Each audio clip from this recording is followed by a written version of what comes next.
अल्फों वाला नाम तेरा, अल्फों वाला नाम तेरा, कुन फयकून है काम तेरा, कुन फयकून है कि जब तक बदन में सांस मेरी आखिरी रहे।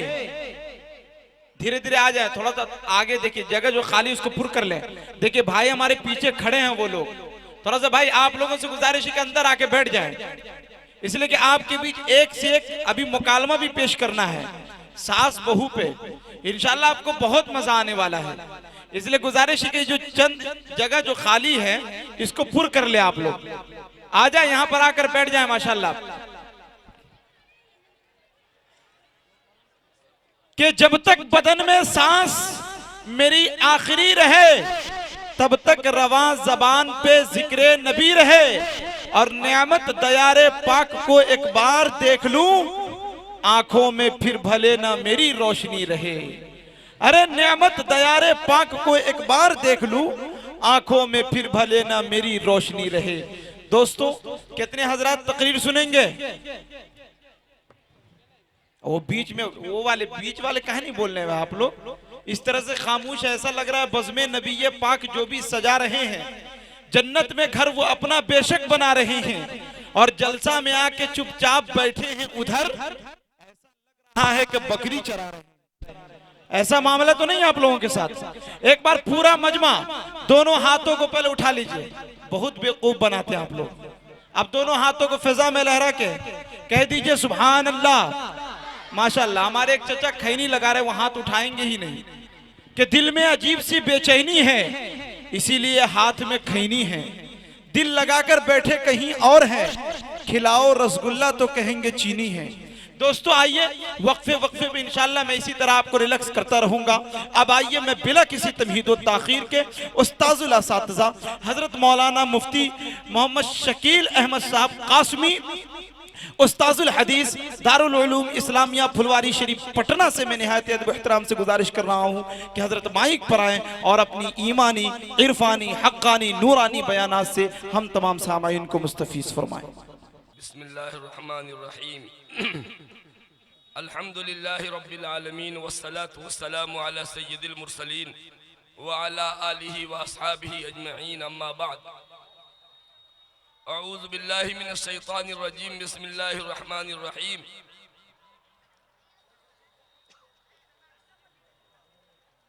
इन्ना नहनु नज़्ज़लना ज़िक्रा व इन्ना लहु लहाफ़िज़ून। व क़ाला नबी सल्लल्लाहु अलैहि वसल्लम खैरुकुम मन तअल्लमल क़ुरआन व अल्लमा, औ कमा क़ाला अलैहि सलातु वस्सलाम। है कमाल रुतबा मुस्तफ़ा बलगल उला बिकमालिही, है कमाल रुतबा मुस्तफ़ा बलगल उला बिकमालिही, ये असर है उनके जमाल का कशफत दुजा बिजमालिही। है कमाल रुतबा मुस्तफ़ा बलगल उला बिकमालिही, ये असर है उनके जमाल का कशफत दुजा बिजमालिही। किसी एक अदा की तो बात क्या, हसनत जमी और खिसालिही, किसी एक अदा की तो बात क्या, हसनत जमी और खिसालिही। वो खुदा का जिसने पता दिया, सल्लू अलैहि व आलिही। रसाई हजरत जिब्रील सिदरा के मका तक है, रसाई हजरत जिब्रील सिदरा के मका तक है, मगर मेराजे सरवर तो मका से ला मका तक है। रसाई उनकी है आरिफ, बताऊं क्या कहां तक है, वहीं तक देख सकता है नजर जिसकी जहां तक है। पहले माइक को मास्क लगा देता हूं ताकि कोरोना न हो जाए। अब तक आदमी को मास्क लगा रहे थे, पहली मर्तबा माइक को मास्क पहना रहे। माइक आवाज बहुत खींच रहा है, मुसलसल बोलते बोलते आवाज मेरी फंस गई है। मैं नहीं फंसा हूँ, आवाज फंसी है। दुआ कीजिए थोड़ी देर में आवाज साफ हो जाए। अल्हम्दुलिल्लाह कोरोना भी बहुत चालाक है। हाँ जी, जहाँ इलेक्शन आता है वहाँ पे कोरोना नहीं आता है, इसीलिए इस तरह तो नबी की महफिल इंशाल्लाह यहाँ तो आएगा ही नहीं। चलिए, उम्मीद है। जहाँ पे जिक्र हबीब होता है, जहाँ पे जिक्र हबीब होता है, वहाँ पे खुद खुदा करीब होता है। जहाँ पे जिक्र हबीब होता है वहाँ पे खुद खुदा करीब होता है, और ऐसी मजलिस में बैठने वाला बंदा खुश नसीब होता है। वाह बेशक, सुभान अल्लाह। आप लोग बेदार रहिएगा, ज्यादा देर नहीं बोलूंगा। जबरदस्त आलिम दीन हजरत मौलाना मुफ्ती रियाज साहब ने लड़कियों की तालीम और औरतों की अजमत पर मुफस्सल खिताब किया। आपने समात की, सारा मजमा सामने मर्द का है, और आप लोग कहिएगा कि सब मेहरारूए की बात कर रहा है। नहीं, सुनने वाले सब मर्द हैं और तकरीर पूरी हो रही है मेहरारू के बारे में। मर्दों के बारे में भी कुछ बात हो जाए, क्या ख्याल है आपका?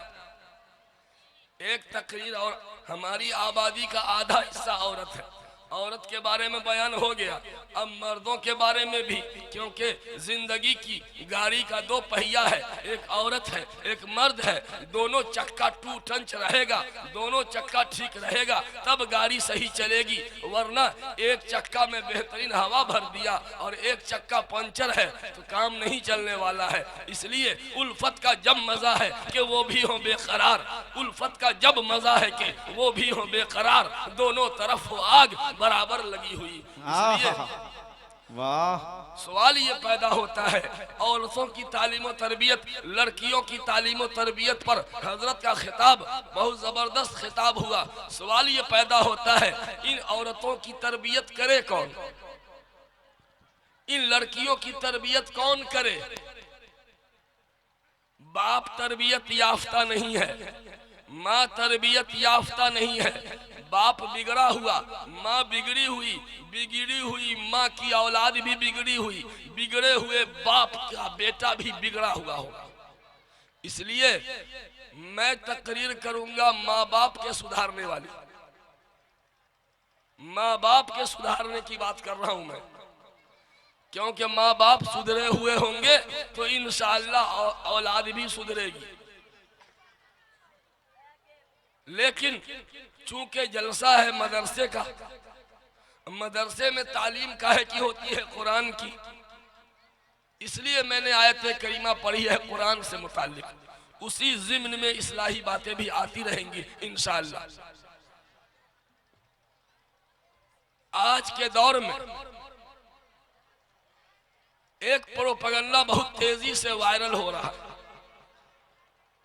सोशल मीडिया में ये खबर छाई हुई है, एक इबलीस का बच्चा पैदा हुआ है, समझ गए नाम इसका, एक शैतान का चिलवा जन्म लिया है। और कोई ये नई बात नहीं है, हर जमाने में पैदा होते रहे हैं। तुम दिए बादे मुखालिफ से न घबराए उकाब, तुम दिए बादे मुखालिफ से न घबराए उकाब, ये तो चलती है तुझे ऊंचा उड़ाने के लिए, ये तो चलती है तुझे ऊंचा उड़ाने के लिए। हर जमाने में वकज़ालिक जअलना लिकुल्लि नबिय्यिन अदुव्वन शयातीनल इंस वल जिन, हर नबी के दुश्मन हुए हैं इंसानी दुश्मन और शैतानी दुश्मन। इंसान में से भी शैतान में से भी, ये हमारे इम्तिहान के लिए, हमारे इम्तिहान के लिए। जब जब हमारा रिश्ता कुरान से कमजोर होने लगता है, हमको लाइन पर लाने के लिए, हमें सुधारने के लिए अल्लाह किसी दुश्मन को खड़ा करता है, वो बकवास करता है ताकि हम अपने गरीबान में झांकने पर मजबूर हो जाए। इस कमबख्त ने सुप्रीम कोर्ट में पटिशन डाला कि कुरान पाक की 26 आयतों को हटा दो, यानी कुरान बदल दो। लीजिए, अब कुरान में भी संशोधन होने लगा, कुरान में भी संशोधन। जरा अकल के अंधे को सोचना चाहिए कि अमेरिकी पार्लियामेंट का कानून हो तो भारत सरकार उसको बदल सकती है, अमेरिका के कानून को भारत सरकार बदल सकती है? नहीं।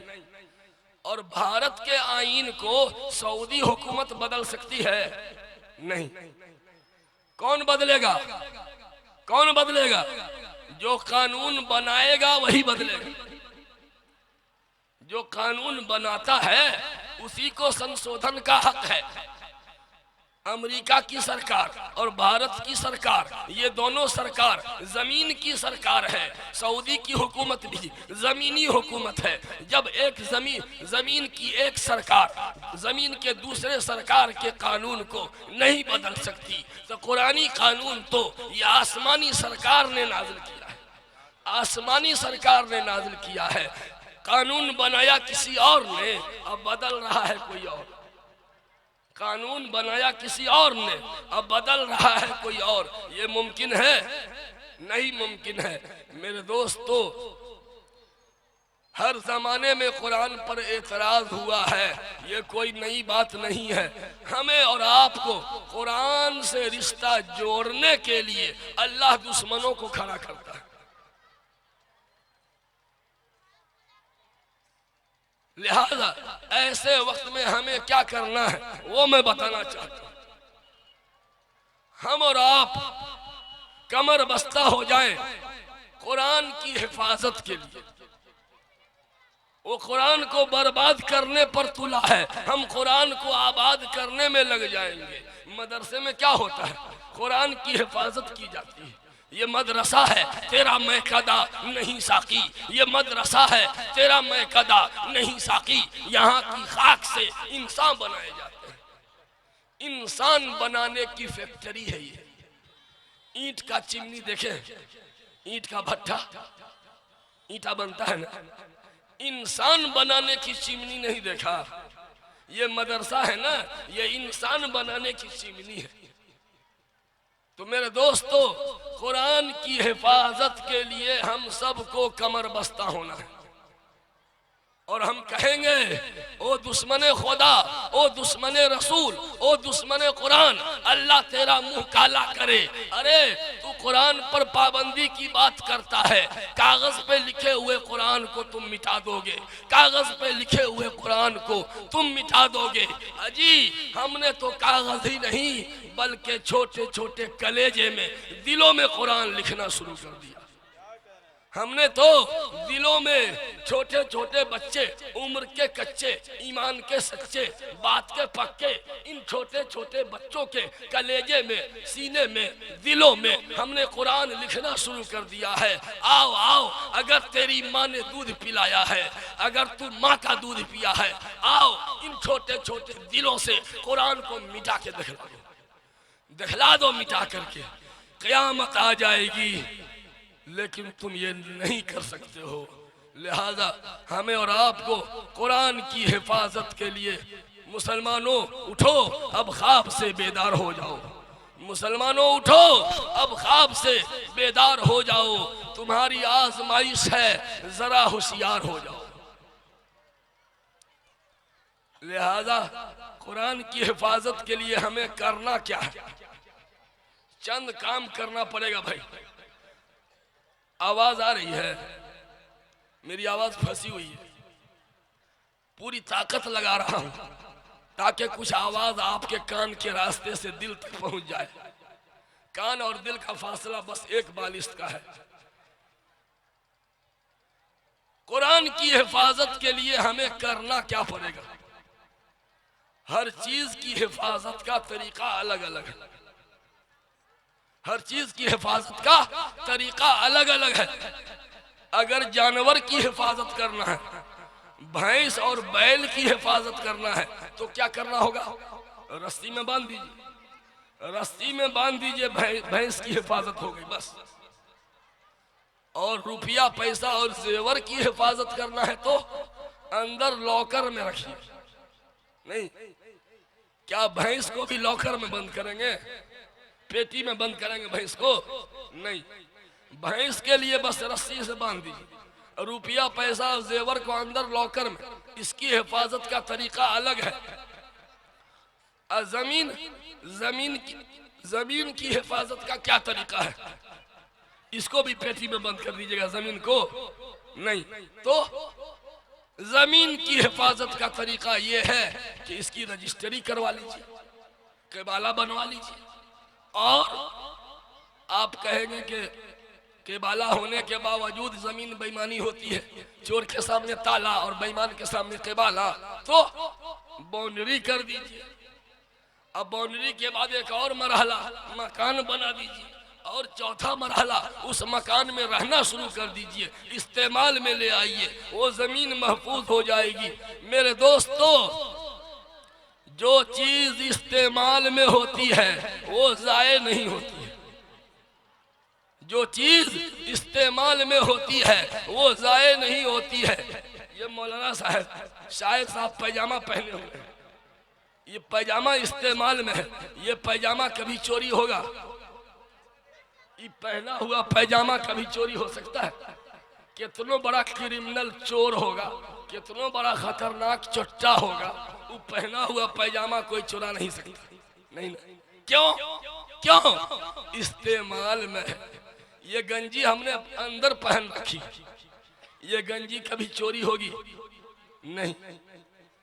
कुर्सी पे जो भाई लोग बैठे हुए हैं, पाँव में चप्पल पहने हुए हैं, पाँव में जूता पहने हुए हैं, वो जूता कभी चोरी होगा? नहीं। और जो चप्पल हम उतार के रखे हुए हैं, हो सकता है आप में से कोई कबूल कर ले। नहीं, आप ही जैसा एक आदमी था, जलसा हुआ, सुबह होके जलसा के मुंतजिम को कहा, मौलाना साहेब आपका जलसा जबरदस्त कामयाब हुआ। कैसे? बहुत कामयाब। कैसे? गए थे हवाई चप्पल पहन के और आए चमड़े की चप्पल पहन के। गए थे हवाई चप्पल पहन के और आए चमड़े की चप्पल पहन के। इससे ज्यादा कामयाब जलसा और क्या होगा?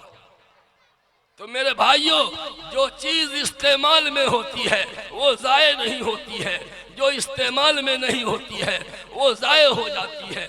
मस्जिद की हिफाजत का तरीका क्या है?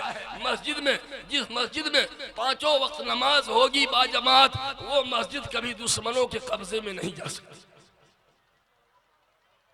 जिस मदरसे में तालीमी निजाम कायम होगा, उस मदरसे में दुश्मन कब्जा नहीं कर सकते। जिस कब्रिस्तान में की बाउंड्री हो जाती है, मुर्दे दफन होते रहते हैं, उस कब्रिस्तान पे बगैर कब्जा नहीं करता। जो कपड़ा हमारे इस्तेमाल में है वो चोरी नहीं होता, जो जूता हमारे पाँव में है वो चोरी नहीं होता। मेरे भाइयों, इसी तरह कुरान अगर इस्तेमाल में हो, कुरान अगर इस्तेमाल में हो, एक पटिशन क्या, लाखों पटिशन सुप्रीम कोर्ट में डालो, आलमी अदालत में डालो, कसम रब्बे जुल जलाल की, 26 आयतें क्या, 26 नुक्ता नहीं, बल्कि एक नुक्ता भी कुरान का गायब नहीं हो सकता। क्यों? इसलिए कि हमने कुरान को सिर्फ कागज पे नहीं, दिलों पे लिख दिया है, दिलों पे लिख दिया है। तो हमें करना क्या है? नंबर 1, नंबर 2, नंबर 3, पहला काम कुरान की हिफाजत के लिए, पहला काम कुरान की सच्चाई पर 100% यकीन रखिए। सारी दुनिया एक तरफ कहे कि कुरान का ये कानून ठीक नहीं है, कि लानत हो झूठे पर। कुरान का ये कानून ऑटोमेटिक कानून है, हर जमाने में फिट आता चला जाएगा। दुनिया लाख डेवलप करे, लाख तरक्की करे, लाख तब्दीली हो, परिवर्तन हो, कुरान का कानून हर जमाने के चैलेंजेस को कबूल करने के लिए तैयार है। जैसे कुरान का कानून है पर्दा, या अय्युहन नबी कुल अज़वाजिका व बनातिका व निसाइल मुमिनीना युदनीना अलैहिन मिन जलाबिबिहिन। ख़वातीन इस्लाम को कहा गया कि जब वो बाहर निकले तो घूंघट डाल दिया करें, पर्दा। अब हमारी बहनें स्कूल में, कॉलेज में, यूनिवर्सिटी में जाती हैं, बिरादराने वतन की लड़कियों से मुलाकात होती है, वो जींस और टी शर्ट में। अब तक तो लड़कों का जींस फटा होता था, अब तक तो लड़कों का जींस फटा होता था, अब लड़कियों का जींस भी फटा होता है।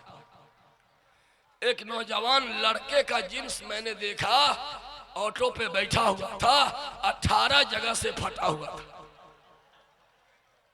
18 जगह से जींस फटा हुआ, फटा हुआ नहीं, फाड़ा हुआ था। अब लड़कियां भी फटा हुआ जींस पहन रही हैं, टी शर्ट में, पता ही नहीं चलता है कि ये मिस्टर है कि सिस्टर है, ये लेडा है या लेडी है, पता ही नहीं चलता है। अब हाजी साहब की बेटी, नमाजी साहब की बेटी, दीनदार आदमी की बेटी उस माहौल में जाकर मुतासिर हो जाती है, वो जहर कान में डालती है कि ये पर्दा रुकावट है तरक्की में। कसम रब्बे जुल जलाल की, दुनिया जिस कदर तरक्की कर जाए, पर्दा कभी न रुकावट हुआ है न रुकावट होगा, बल्कि पर्दा तो तरक्की में मुआविन साबित होगा। मेरी माओ बहनों को कह दीजिए, ये पर्दा तुम्हारी इज्जत व आबरू का दरबान है। हमारे मुसलमान भाइयों में पर्दा है, लेकिन इस्लामी पर्दा नहीं है, रवाजी पर्दा हमारी माँ बहनें पर्दा करती हैं, इस्लामी पर्दा नहीं, हिंदुआना पर्दा करती है। वो कैसे? इस्लाम में हर गैर महरम से पर्दा, चाहे मैके का हो या ससुराल का हो, लेकिन हमारी माए बहनें मैके के किसी आदमी से पर्दा नहीं करेगी, खाली ससुराल के आदमी से पर्दा। ये इस्लामी पर्दा नहीं है। उसी तरह हमारे समाज में शौहर का बड़ा भाई क्या होता है? क्या कहते हैं आप? भैंसुर।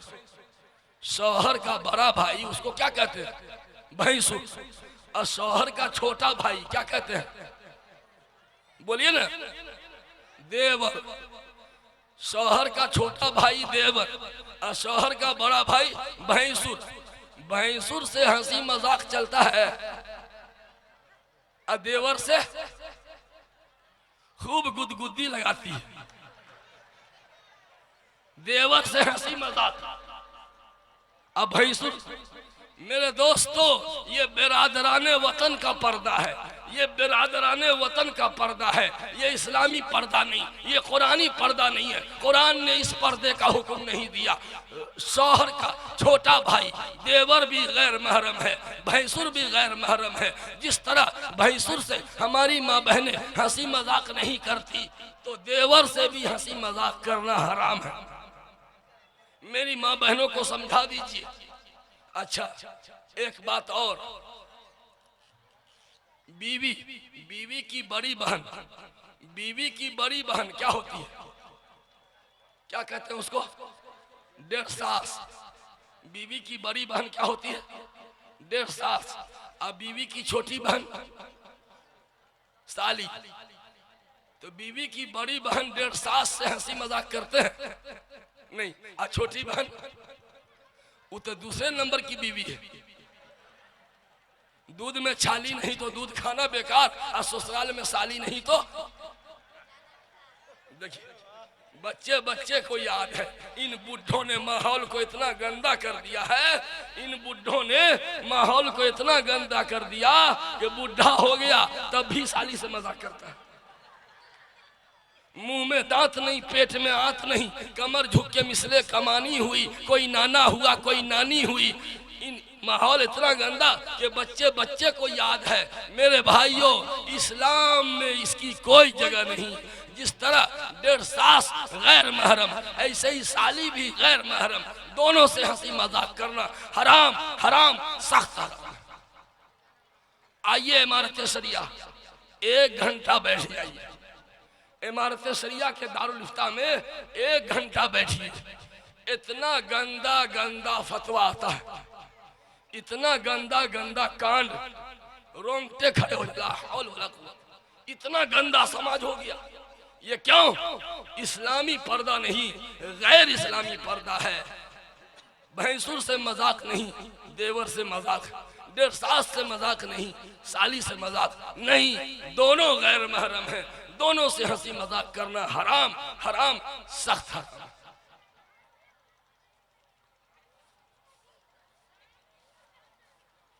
उसी तरह बिरादराने वतन से क्या आया? पहले हिंदू लॉ में लड़कियों के लिए तर्का नहीं था, लेकिन अब पार्लियामेंट में बेटियों के लिए भी तर्का तय किया गया।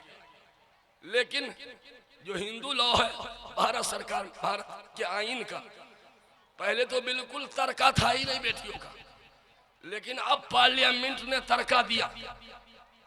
लेकिन तर्का कितना दिया? लड़का लड़की दोनों को बराबर बराबर।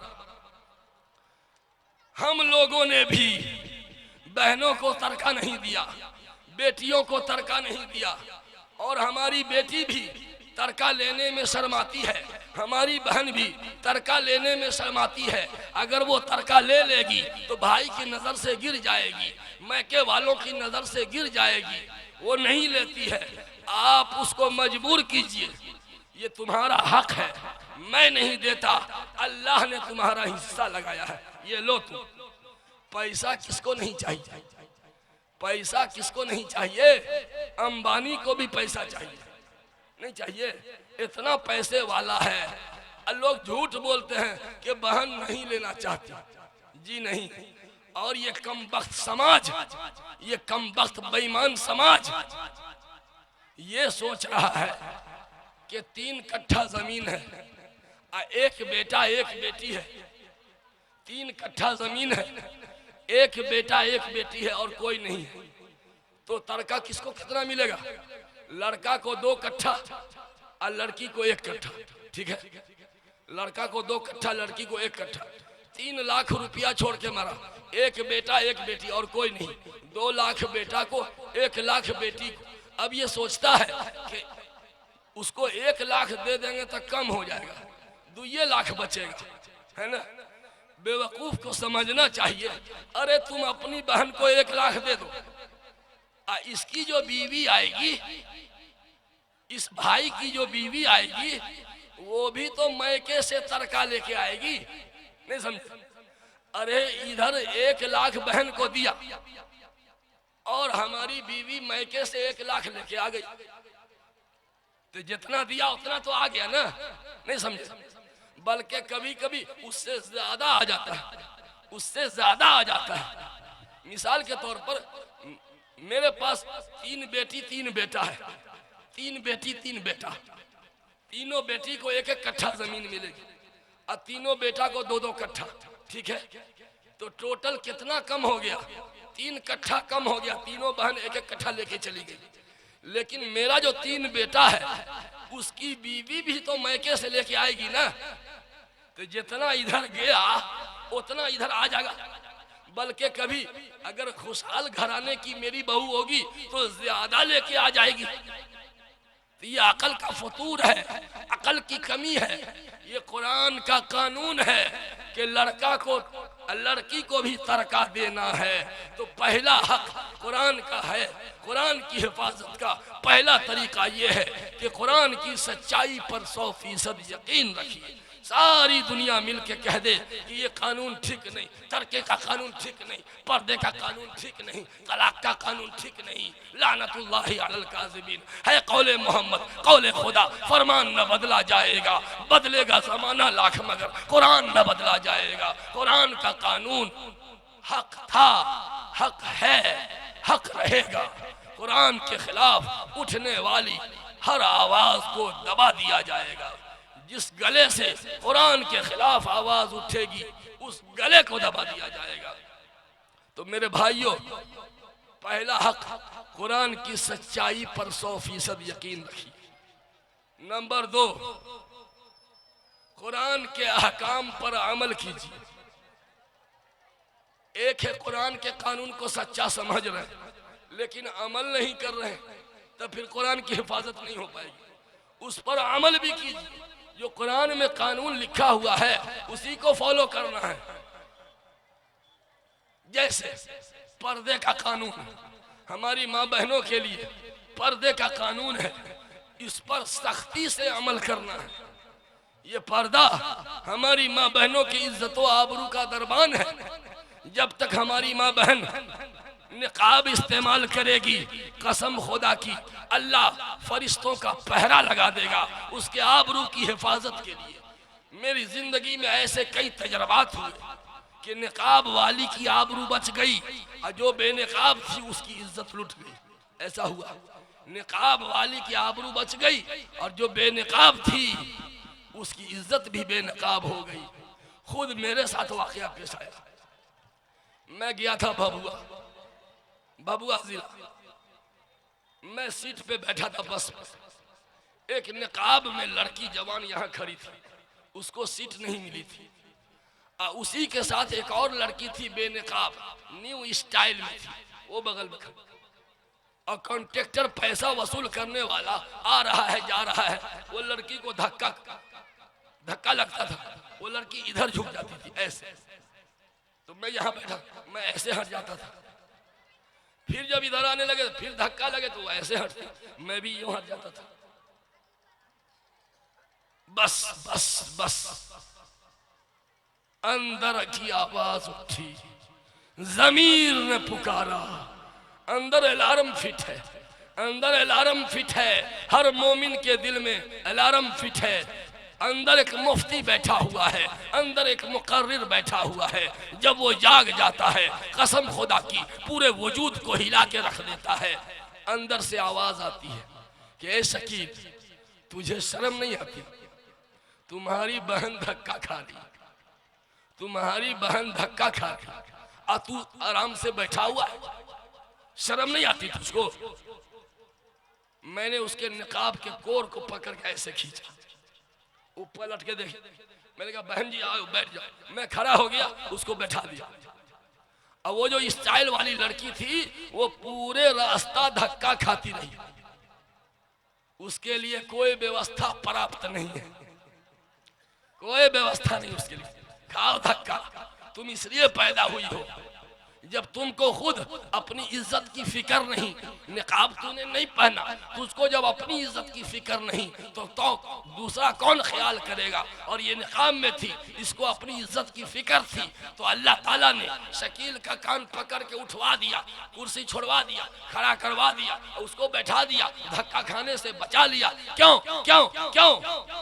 पर्दा की वजह से, निकाब की वजह से अल्लाह ने उसको धक्का खाने से बचा लिया। एक मसला बताइए, अगर किसी लड़की की लाश मिले, लाश मरी हुई लड़की है, अब वो मुसलमान की लाश है या गैर मुस्लिम की? वो लड़की मुसलमान है या गैर मुस्लिम? कोई निशानी नहीं, क्या करें? उसकी जनाजा पढ़ेंगे या शमशान घाट में जलाएंगे? क्या करेंगे बोलिए? कोई निशानी तो है ये नहीं है। मर्द में तो कम से कम निशानी है, अगरचे आपका जिन्स उतारा जाएगा तब पता चलेगा कि खतना हुआ है कि नहीं, है ना? हमारे नौजवानों को मुसलमान होना कब मालूम होगा? जब उसका पतलून उतारा जाएगा तब, ऐसे नहीं पता चलेगा। अल्हम्दुलिल्लाह हम लोगों को तो लोग ऐसे ही समझ जाएंगे ये मुसलमान है। बताइए, एक लड़की है, उसकी लाश मिली, अब वो कोई निशानी नहीं है कि मुसलमान है या गैर मुस्लिम। क्या मसला क्या है? मुफ्ती साहब से पूछिए तो। मुफ्तियाने किराम दंग है, इसका कोई हल नहीं मिला, परेशान कि उसको क्या माने, मुसलमान मानकर जनाजा पढ़े या न पढ़े। कोई पक्का हल समझ में नहीं आया। मजबूरन मुफ्तियाने किराम ने ये कहा कि अगर लड़की की लाश मुस्लिम आबादी में मिलेगी, अगर मुस्लिम आबादी में लाश मिलेगी तो उसको मुसलमान माना जाएगा और जनाजे की नमाज पढ़ी जाएगी, और गैर मुस्लिम आबादी में अगर लाश मिलेगी तो उसको गैर मुस्लिम माना जाएगा। ये एक अंदाजे से, ये कोई पक्की बात नहीं है। क्या मुस्लिम आबादी में अगर लाश मिले तो क्या जरूरी है कि वो मुसलमान है? गैर मुस्लिम लड़की नहीं गुजरती है मुस्लिम आबादी से। हो सकता है गैर मुस्लिम लड़की मुस्लिम आबादी से गुजर रही थी, हार्ट अटैक हुआ, मर गई। अच्छा, हिंदू मोहल्ले में गैर मुस्लिम आबादी में अगर लाश मिले तो जरूरी है कि वो गैर मुस्लिम हो? ये भी तो हो सकता है कि मुसलमान लड़की जा रही थी अब मर गई। मसला ये है कि मुफ्तियाने किराम के पास कोई पक्का हल है ही नहीं। अंदाजे से कहना पड़ा कि मुस्लिम आबादी में अगर लाश मिलेगी मुसलमान माना जाएगा, गैर मुस्लिम आबादी में लाश मिलेगी तो गैर मुस्लिम माना जाएगा। लेकिन हाय ओ मेरी माँ, ओ मेरी बहन, तुम्हारे पास एक निशानी है, एक निशानी है। वो क्या? निकाब, निकाब, निकाब। अगर निकाब में होगी, एक्सीडेंट में मर जाए, ट्रेन हादसे में मर जाए, जंगल बयाबान में लाश पड़ी हो, अगर निकाब में होगी, हमारा हिंदू भाई भी देखेगा तो इस गांव में आके खबर करेगा, ए भाई इमाम साहब, ओ मौलवी साहब, वहाँ एक मुस्लिम महिला पड़ी हुई है, मरी हुई है ना, मुस्लिम महिला। तो जनाजे की नमाज नसीब हो जाएगी, जनाजा नसीब हो जाएगा, कफन नसीब होगा, दफन नसीब होगा। क्यों? निकाब की बदौलत, निकाब की बदौलत उसको कफन नसीब हुआ, दफन नसीब हुआ, जनाजा नसीब हुआ। अगर वो निकाब में नहीं होगी तो पता ही नहीं चलेगा कि मुस्लिम है या गैर मुस्लिम है। इसलिए मेरी माँ, मेरी बहन, अगर तूने निकाब इस्तेमाल नहीं किया तो हमें डर है, हमें डर है, अल्लाह न करे कि ऐसा बुरा वक्त आए, हमें तो डर लगता है कि कहीं जनाजे की नमाज नसीब न हो सके। इसलिए मेरे भाइयों, कुरान के कानून पर 100% यकीन रखिए। जिस समाज में पर्दे का निजाम होगा और नौजवान नजर नीची रखेगा, उस समाज में ज़िना नहीं होगा। मुझे मालूम हुआ इस आबादी में चंद महीनों में इस इलाके में तकरीबन 10 लड़कियां, 10 मुस्लिम लड़कियां गैर मुस्लिम दोस्तों के साथ भागी है। कम से कम 10 मुस्लिम लड़कियां गैर मुस्लिम के साथ अपने बॉयफ्रेंड, गैर मुस्लिम बॉयफ्रेंड के साथ भागी है। अपनी इज्जत का सौदा, ईमान का सौदा, कुरान का सौदा, दीन का सौदा, इस्लाम का सौदा, सब कुछ लुटा दिया है। ये क्यों हुआ? बेपर्दगी, बेपर्दगी, बेपर्दगी। डूब मरने का मकाम है, डूब मरने का मकाम है। मसूदा बेगम की कहानी किताब में लिखी है। नानौता की रहने वाली हजरत मौलाना हुसैन अहमद मदनी रहमतुल्लाह अलैह के ज़माने की बात है। नानौता, जहां हजरत मौलाना कासिम नानौतवी का गांव है, उस गांव से मसूदा बेगम को एक सिख ने, अमृतसर के सिख ने अगवा कर लिया, अगवा कर लिया, जबरदस्ती अपने हवस का निशाना बनाया। कई बच्चे भी हो गए। वो मसूदा बेगम भाग आई, फिर दोबारा अगवा करके ले गया, फिर भाग आई। सहारनपुर की अदालत में मुकदमा दायर हुआ। आखिरकार भरी अदालत में मसूदा बेगम ने कहा कि ये गैर मुस्लिम है, जब तक ये ईमान कबूल नहीं करेगा तब तक मैं इसके पास नहीं रह सकती।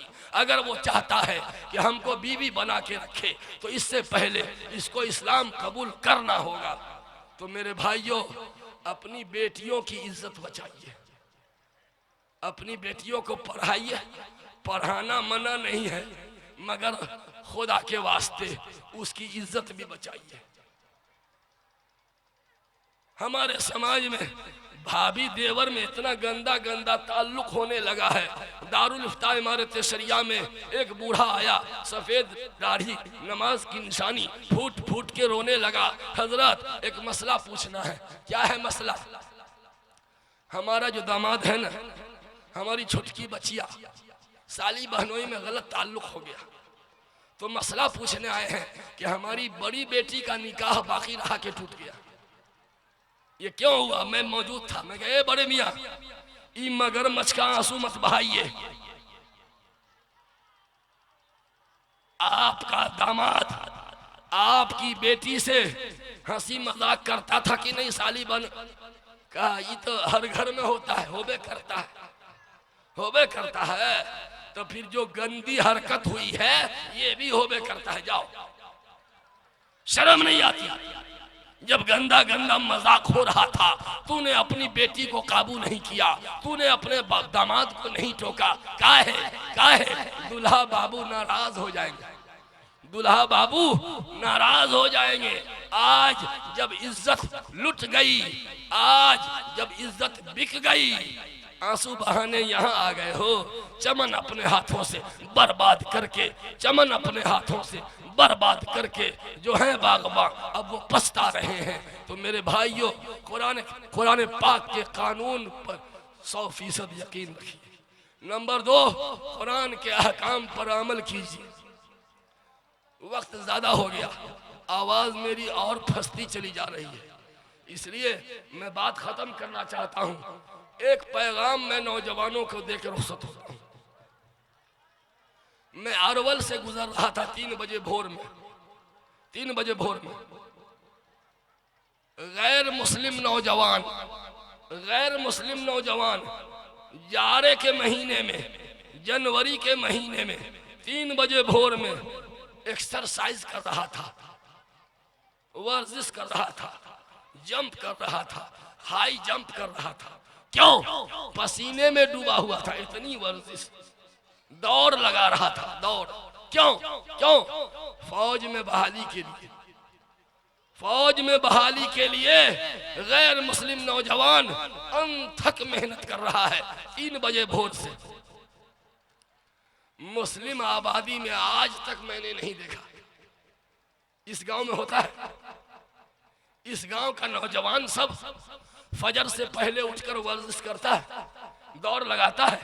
हाय हाय हाय, ये नौजवान, प्लास्टिक का नौजवान, ये तो 1 बजे रात तक मोबाइल से चिपका रहता है, व्हाट्सएप और फेसबुक और ट्विटर से चिपका हुआ रहता है, और 10 बजे दिन में सो के उठता है।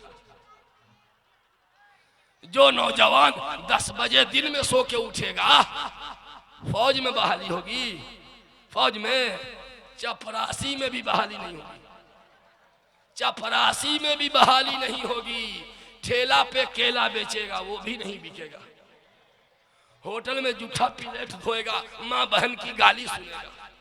नौजवानों, तुम्हारी पर्सनालिटी है 5.5 फीट हाइट है, तुम वर्जिश करो, एक्सरसाइज करो, फौज में बहाली में हिस्सा लो। ये क्या कि चल दिए दिल्ली, बंबई, पंजाब जूठा प्लेट धोने, लेबर मजदूरी का काम करने? नहीं, कंपटीशन का दौर है, मुकाबले का दौर है, मुकाबला करो।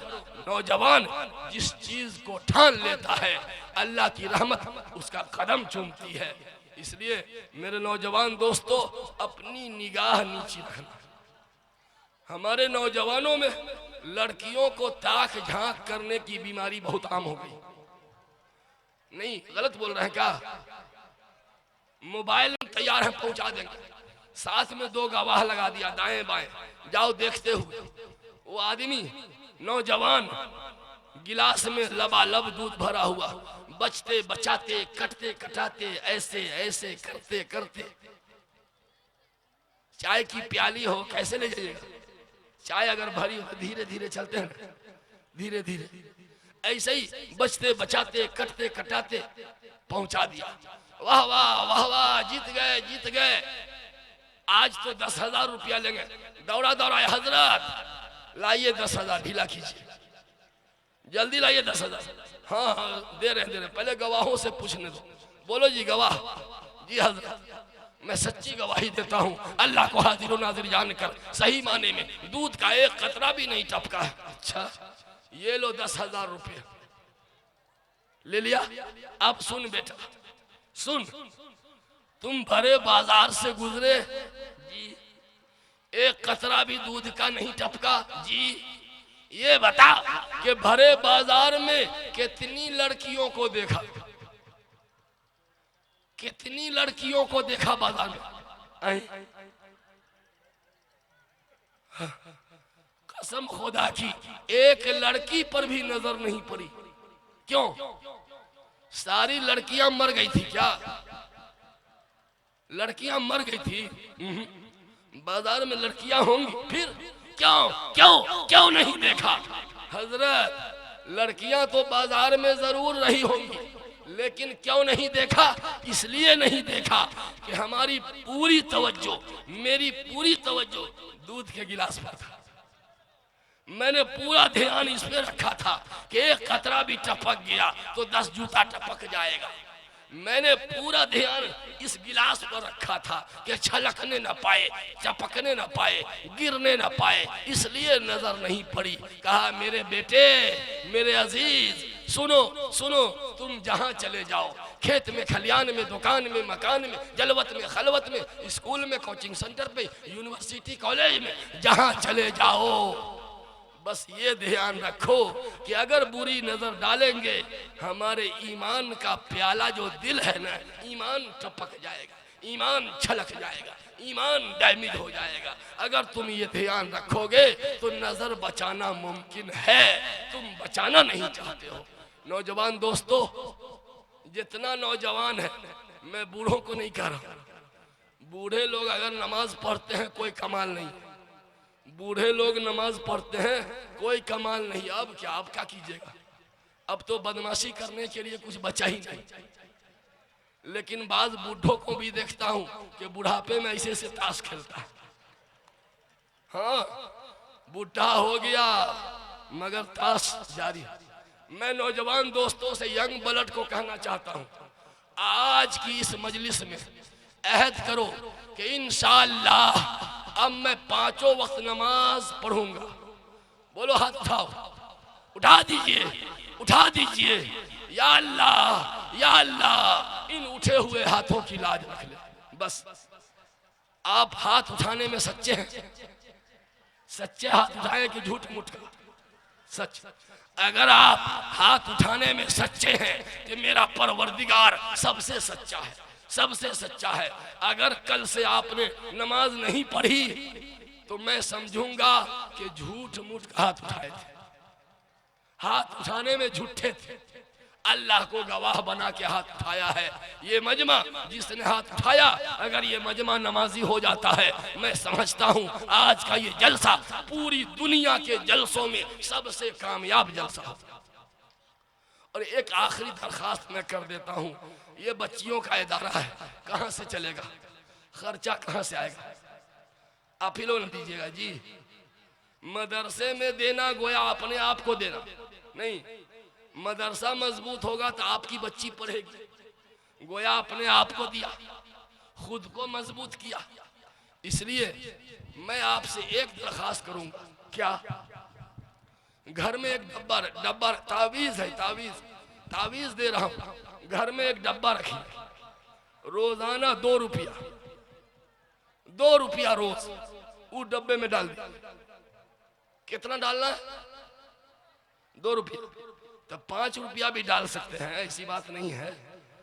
ये नहीं कि 2 रुपया डालने के लिए 5 का सिक्का ले जा रहे हैं खुला कराने के लिए। कभी कभी 5 रुपया भी डाल दीजिए, कभी 2 रुपया, यानी बेला नागा रोजाना डालना है। अब महीने में 1 मरतबा जितना हुआ वो पैसा ला करके मदरसे में ला के रसीद कटा दीजिए। नहीं समझे?